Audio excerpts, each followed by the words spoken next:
বললাম আমার কপালে সুখ নাই রে, সব শেষ হয়ে গেছে আমার। মিতু বলল আরে কি হয়েছে বলবি তো। আমি বললাম বললে কি তুই বিশ্বাস করবি বল।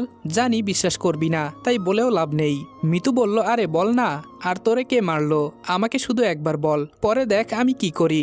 সকালে কি কি হয়েছিল আমি মিতুকে সব বুঝিয়ে বললাম। আমার কথা শুনে মিতু উল্টা হাসতে হাসতে গড়াগড়ি খাচ্ছে। আমার কথা শুনে মিতু উল্টা হাসতে হাসতে গড়াগড়ি খাচ্ছে। আমি রাগী চেহারা নিয়ে তাকিয়ে বললাম মিতু।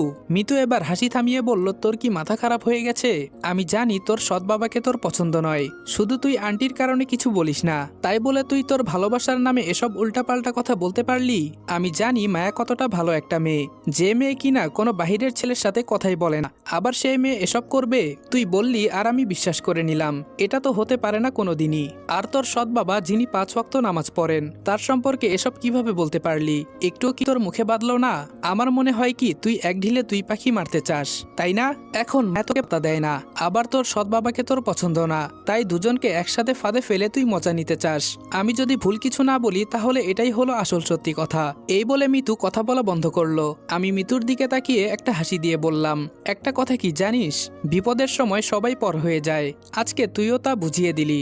আমি যে তোর বেস্ট ফ্রেন্ড তার কোনো দামই নেই তোর কাছে। পকেট থেকে মানিব্যাগ বের করে 1000 টাকা বেডের উপর রেখে বললাম তোর হাসপাতালের বিল, আমি আসি, তুই ভালো থাকিস।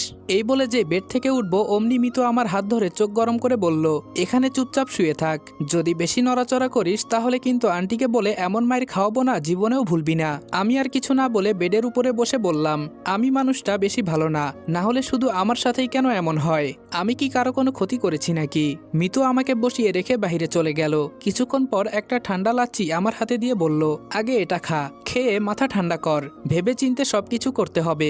আমি জানি তুই কখনো আমাদের সাথে মিথ্যা কথা বলিস না, কিন্তু আজকে তুই যেই অভিযোগ করলি না সেটা বিশ্বাস করতে একটু কষ্ট হচ্ছে। হঠাৎ দেখি রিপন ফোন করলো। ফোনটা রিসিভ করতেই রিপন বলল, রনি তোর কথাই ঠিক, কিন্তু আমি তো এদের চিনতে পারছি না, ওরা তো গার্লফ্রেন্ড বয়ফ্রেন্ডের মতো চিপাই গিয়ে। হাত থেকে মোবাইলটা রাগে আছাড় দিয়ে নিচে ফেলে দিলাম। ফোনটার সাথে সাথে 2 টুকরো হয়ে 2 দিকে ছিটকে পড়ে আছে। পেছন থেকে পিস্তলটা বের করে বললাম, আজকে আমি এদের কাউকে ছাড়বো না, আজকে ওদের একদিন কি আমার যতদিন লাগে। মিতু আমার হাতে পিস্তল দেখে ভয় পেয়ে আমাকে জড়িয়ে ধরে বলল, রনি দেখ এমনি তোর শরীর ভালো না, এখন এসব উল্টাপাল্টা কাজ করিস না, আমরা ইচ্ছা করলে ঠান্ডা মাথায় সবকিছু করতে পারি। আমি বললাম, মিতু তুই আমাকে ছাড়, আমি ওদের খুন করব আজকে। মিতু বলল, আমাদের ফ্রেন্ডশিপের কসম, তুই এখান থেকে কোথাও যাবি না। মিতুর কথাটা শুনে আটকে গেলাম। মিতুকে ছাড়িয়ে পিস্তলটা রেখে বললাম, জানিস একটা ছেলে কখন হাতে পিস্তল তুলে নেয়? যখন দেখে তার চারপাশে সবাই শত্রু হয়ে দাঁড়িয়ে আছে।